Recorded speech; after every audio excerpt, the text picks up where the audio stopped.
Hi friends, Amit life maker YouTube channel पे आप लोगों का स्वागत है। देखिए दोस्तों, आज के सेशन में हम लोग करने वाले फ्रेंड्स केमिस्ट्री का क्लास नोट्स।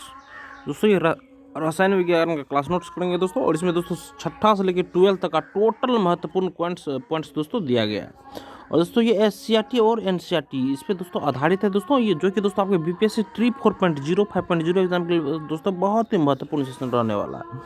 ठीक है दोस्तों, हम ये सेशन पहले स्टार्ट कर चुके हैं दोस्तों, और ये हमारा चैप्टर जो अभी चल रहा है दोस्तों, ये चल रहा है टॉपिक दोस्तों, ये परमाणु संरचना दोस्तों। एक बैच हम लोग, एक क्लास हम लोग का हो चुका है दोस्तों, और ये सेकंड क्लास हम लोग का होने वाला है फ्रेंड्स। देखिए सेकंड सेशन में देखिए दोस्तों, हम लोग यहाँ थे दोस्तों। देखिए थॉमसन का परमाणु model, Thomson atomic model. Thomas ने 1897 में बताया कि परमाणु 10⁻⁻10 मीटर त्रिज्या का ठोस धन आवेशित गोला है और ऋणावेशित इलेक्ट्रॉन उसमें धंसे होते हैं।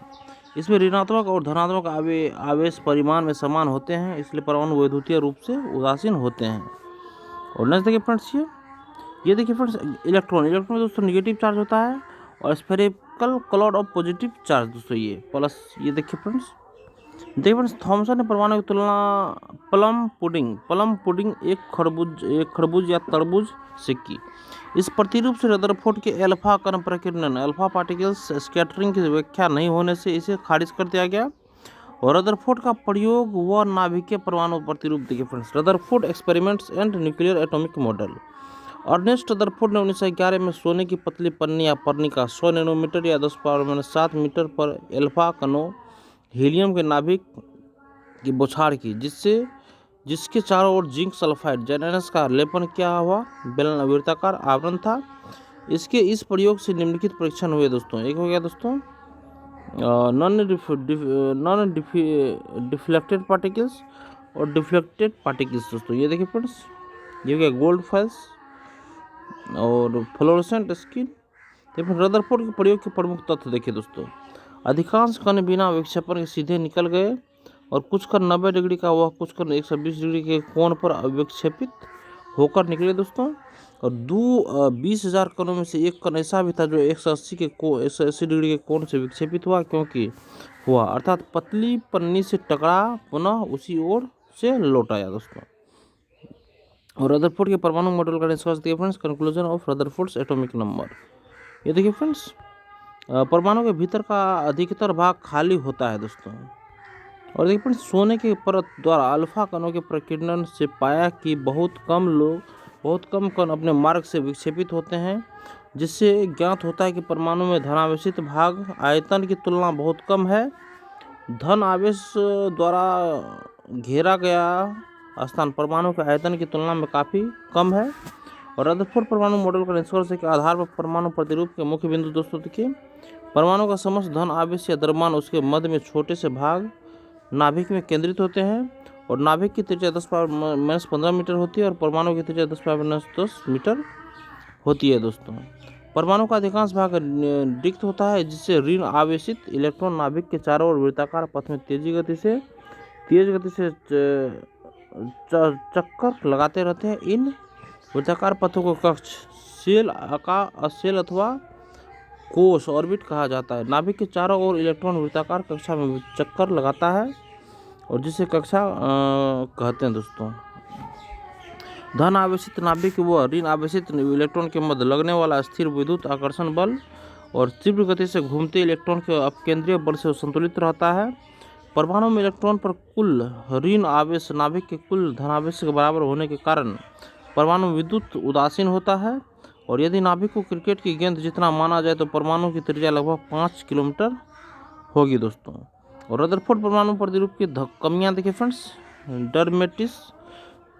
Demerits of Rutherford atomic model दोस्तों। देखिए फ्रेंड्स, धन आवेशित नाभिक के चारों ओर घूमता ऋण आवेशित इलेक्ट्रॉन त्वरण के कारण ऊर्जा विकिरण उत्सर्जित करेगा, जिसमें ऊर्जा में लगातार कमी होगी। वह इलेक्ट्रॉन अंततः नाभिक में गिर जाएगा और परमाणु अस्थायी नहीं रहेगा दोस्तों। रदरफोर्ड परमाणु इलेक्ट्रॉन के लिए निश्चित पथ पर नहीं बता सका। परमाणु के 3 अब परमाणु का है दोस्तों, इलेक्ट्रॉन, प्रोटॉन और न्यूट्रॉन होते हैं। परमाणु संख्या एटॉमिक नंबर देखिए दोस्तों, एक परमाणु के नाभिक में उपस्थित प्रोटॉन की कुल संख्या को दोस्तों परमाणु संख्या कहते हैं दोस्तों। देखिए दोस्तों, इसे Z से निरूपित किया जाता है दोस्तों, और परमाणु संख्या दोस्तों जेड परमाणु के नाभिक में प्रोटॉनों की संख्या, उदासीन परमाणु में इलेक्ट्रॉनों की संख्या।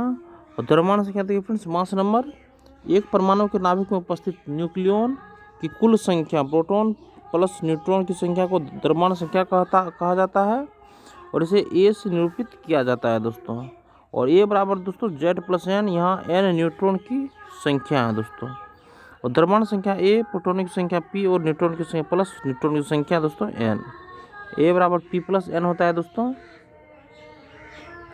और नेक्स्ट देखिए फ्रेंड्स परमाणु भार। परमाणु भार देखिए दोस्तों, किसी तत्व का परमाणु भार कार्बन 12 समस्थानिक के 12वें भाग के सापेक्ष उस तत्व के सभी समस्थानिकों का औसत भार होता है। इसे 1961 में अंतर्राष्ट्रीय स्तर पर मानक परमाणु द्रव्यमान इकाई माना गया है। तत्व का परमाणु देखिए फ्रेंड्स, तत्व का परमाणु भार बराबर तत्व के एक परमाणु का भार बटे कार्बन 12 समस्थानिक का 1/12वां भाग दोस्तों। और अवोगैड्रो संख्या देखिए friends, अवोगैड्रो number 2s2 plus O2 बराबर 2s2। इस अभिक्रिया में हाइड्रोजन के 2 अणु ऑक्सीजन के 1 अणु से अभिक्रिया करके जल बनाते हैं और इस अभिक्रिया में भाग लेने वाले पदार्थों की मात्रा को सुविधापूर्ण तरीके से बताने के लिए मोल नामक एक इकाई प्रस्तावित की गई है। मोल अवधारणा के अनुसार किसी पदार्थ के 1 मोल का द्रव्यमान उसके ग्राम परमाणु भार या ग्राम अणुभार के बराबर होता है। जैसे 1 मोल जल में 18 ग्राम जल होता है। सभी पदार्थ के 1 मोल में उसके कणों परमाणु भार, आयतन, अणु की संख्या निश्चित होती है जिसे अवोगैड्रो संख्या कहते हैं तथा इसका मान 6.022 × 10⁻23 होता है। अवोगैड्रो संख्या n0 बराबर 6.022 × 10⁻23 अणु या परमाणु या आयतन। और 18 ग्राम जल में 100.022 × 10⁻23 अणु जल के अथवा ऑक्सीजन के 100.022 × 10⁻23 परमाणु व हाइड्रोजन के 2 गुना 6 × 022 × 10⁻23 परमाणु उपस्थित होते हैं। यह नाम इटली के वैज्ञानिक एमिडियो अवोगैड्रो के सम्मान में रखा गया दोस्तों। समान ताप और दाब पर पदार्थ के 1 मोल का आयतन 22.4 लीटर होता है, अर्थात एनटीपी पर प्रत्येक गैस के 22.4 लीटर का भार उसके अणु भार के बराबर होता है दोस्तों। इसका उपयोग भार संबंधी गणनाओं में होता है फ्रेंड्स। नेक्स्ट देखिए फ्रेंड्स समस्थानिक आइसोटोप। एक ही तत्व के परमाणु जिनकी परमाणु संख्या समान है लेकिन द्रव्यमान संख्या भिन्न होती है समस्थानिक कहलाते हैं। उदाहरण दोस्तों देखिए friends carbon 12, Sil12 and carbon 14। समस्थानिकों के रासायनिक गुण समान लेकिन भौतिक गुण अलग अलग होते हैं। हाइड्रोजन के 3 समस्थानिक देखिए friends पोटियम 11H, deuterium 1H2, tritium 1H3। इनमें द्रव्यमान संख्या 1, 2, 3 है लेकिन परमाणु संख्या सभी की समान है दोस्तों। नेक्स्ट देखिए फ्रेंड्स क्लोरीन के 2 समस्थानिक क्लोरीन 35 और क्लोरीन 37, कार्बन के 2 समस्थानिक कार्बन 12 तथा कार्बन 14 तथा ऑक्सीजन के 3 ऑक्सीजन 16, 17 एवं 18 होते हैं। समस्थानिकों के उपयोग देखिए फ्रेंड्स यूजेज ऑफ आइसोटोप्स के। यूरेनियम समस्थानिक को परमाणु भट्टी में ईंधन के रूप में प्रयुक्त करते हैं। रेडियोधर्मी समस्थानिक विभिन्न रोगों के उपचार में प्रयुक्त होते हैं जैसे आयोडीन 131 घेंघा रोग व कोबाल्ट 60 कैंसर के उपचार हेतु काम में लेते हैं। रासायनिक अभिक्रियाओं की क्रियाविधि का अध्ययन करने के लिए समस्थानिक काम में लिए जाते हैं और मानव के रक्त संचरण के अध्ययन हेतु सोडियम 24 उपयोग में लेते हैं दोस्तों। अब देखिए फ्रेंड्स नेक्स्ट समभारिक आइसोबार्स। भिन्न भिन्न तत्वों के परमाणु जिनकी द्रव्यमान संख्या समान होती है परंतु परमाणु क्रमांक भिन्न भिन्न होते हैं समभारिक कहलाते हैं। नेक्स्ट जैसे कैल्शियम तथा आर्गन दोनों की द्रव्यमान संख्या 40 होती है परंतु दोनों का परमाणु क्रमांक क्रमशः 18 और 20 होते हैं। नेक्स्ट इसी प्रकार कार्बन 14 व नाइट्रोजन 14 दोनों ही द्रव्यमान संख्या 14 होती है, अतः ये दोनों समभारिक हैं दोस्तों। नेक्स्ट इस प्रकार के परमाणु में न्यूट्रॉन और प्रोटॉन की संख्या का योग समान होता है परंतु दोनों में प्रोटॉन की संख्या अलग अलग होती है दोस्तों। और बोर के परमाणु मॉडल के विकास की पृष्ठभूमि देखिए दोस्तों। नील बोर ने इन परिणामों का उपयोग करके रदरफोर्ड द्वारा प्रतिपादित मॉडल में सुधार किया और बोर के परमाणु मॉडल के विकास में 2 बिंदुओं की अहम भूमिका रही है। विद्युत चुंबकीय विकिरण का द्वैत व्यवहार होना, जिसका अर्थ यह है कि दोस्तों विकिरण तरंग तथा कण दोनों के गुण प्रदर्शित करते हैं दोस्तों। और परमाणु स्पेक्ट्रम से संबंधित प्रायोगिक परिणाम देखिए दोस्तों। देखिए फ्रेंड्स विभिन्न परमाणु मॉडल के आधार पर परमाणु संरचना देखिए दोस्तों। देखिए फ्रेंड्स, ठोस गोला मॉडल के आधार पर, सॉलिड स्फीयर मॉडल के आधार पर दोस्तों ये जॉन डाल्टन 1803 ईस्वी में दिया था। और प्लम पुडिंग मॉडल दोस्तों ये जे थॉमसन दिया था 1860 ईस्वी में। और नाभिकीय मॉडल दोस्तों, न्यूक्लियर मॉडल दोस्तों ये अर्नेस्ट रदरफोर्ड ने दिया था 1911 ईस्वी में। और ग्रहीय मॉडल दोस्तों, प्लेनेटरी मॉडल नील्स बोर 1913 में दिया था। और क्वांटम मॉडल दोस्तों ये एडविन श्रोडिंगर 1926 ईस्वी में दिया था दोस्तों। अब नेक्स्ट देखिए फ्रेंड्स, विद्युत चुंबकीय विकिरण की तरंग प्रकृति, wave nature of electromagnetic waves. उसमें विकिरण के नियमों का सर्वप्रथम सक्रियता से अध्ययन दोस्तों 1850 ईस्वी में हुआ। और 1850 के आरंभ में जेम्स क्लार्क मैक्सवेल ने यह सिद्धांत विकसित किया जो विद्युत चुंबकीय तरंगें आवेशित कणों द्वारा उत्पन्न होती है। और इस सिद्धांत का प्रायोगिक सत्यापन बाद में हेनरी हर्ट्ज ने किया दोस्तों।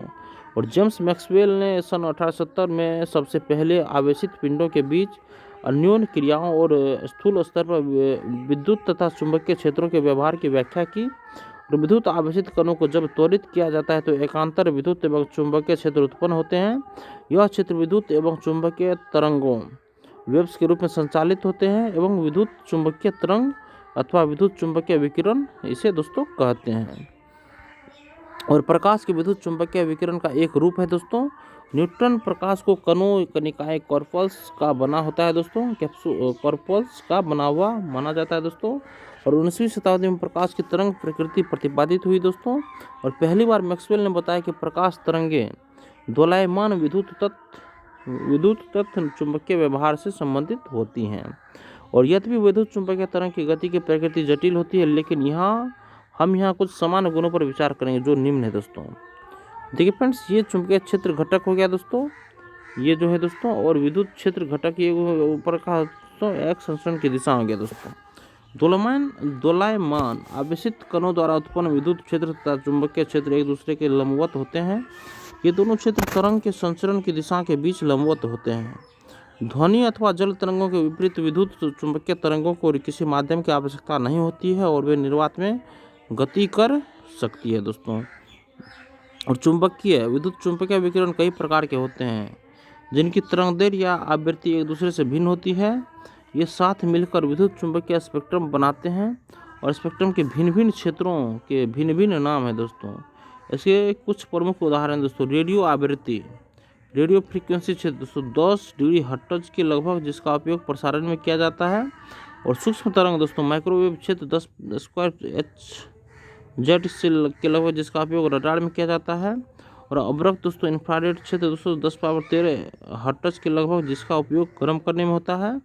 और पराबैंगनी दोस्तों, अल्ट्रावायलेट, ये क्षेत्र दोस्तों 10⁻16 हर्ट्ज लगभग, जो सूर्य की विकिरण का एक भाग होता है। और 10⁻15 हर्ट्ज के थोड़े से क्षेत्र को साधारणतया दृश्य विजिबल प्रकाश कहते हैं। केवल यही वह क्षेत्र जिसे हमारी आंखें देख संसूचित कर सकती है। और अदृश्य क्षेत्रों को पहचानने के लिए विशेष प्रकार यंत्रों का आवश्यकता होती है दोस्तों। और विस्तृत चुंबकीय विकिरण को दर्शाने के लिए विभिन्न प्रकार के मानकों का उपयोग किया जाता है। इन विकिरणों को आवृत्ति भी तथा तरंगदैर्घ्य लैम्ब्डा द्वारा चित्रित किया जाता है।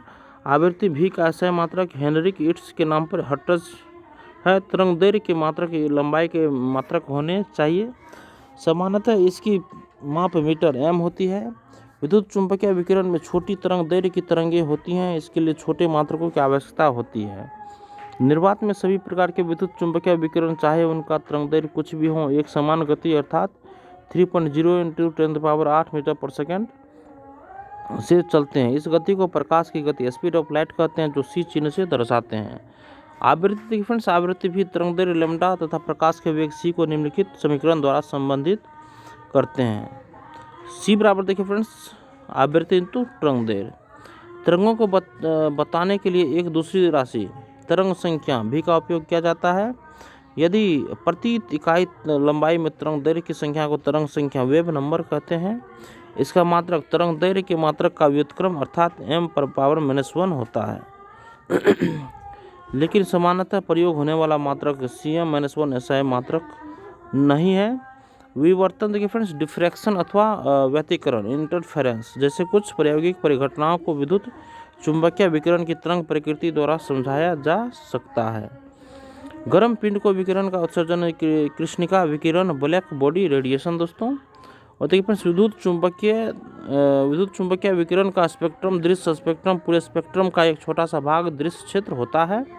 धातु की सतह से विकिरण के टकराने पर इलेक्ट्रॉनों का निष्कासन प्रकाश विद्युत प्रभाव कहलाता है। ठोसों में तापमान के फलन के रूप में ऊष्माधारिता का परिवर्तन होता है। हाइड्रोजन के संदर्भ में परमाणुओं में देखे गए रेखा स्पेक्ट्रम लाइन स्पेक्ट्रम कहलाते हैं। सन 1900 में मैक्स प्लांक द्वारा सबसे पहले उपरोक्त उल्लेखित कृष्णिका विकिरण की ठोस व्याख्या की गई। तार पर विकिरण पर बड़ा भाग स्पेक्ट्रम के दृश्य भाग में होता है। जब ताप बढ़ाया जाता है तो लघु तरंगदैर्घ्य नीला प्रकाश अधिक मात्रा में उत्पन्न होता है। और उदाहरण के लिए, जब किसी लोहे की छड़ को भट्टी में गर्म करते हैं तब इसका रंग पहले हल्का लाल होता है। जैसे जैसे ताप बढ़ता जाता है वैसे वैसे वह अधिक लाल होता जाता है।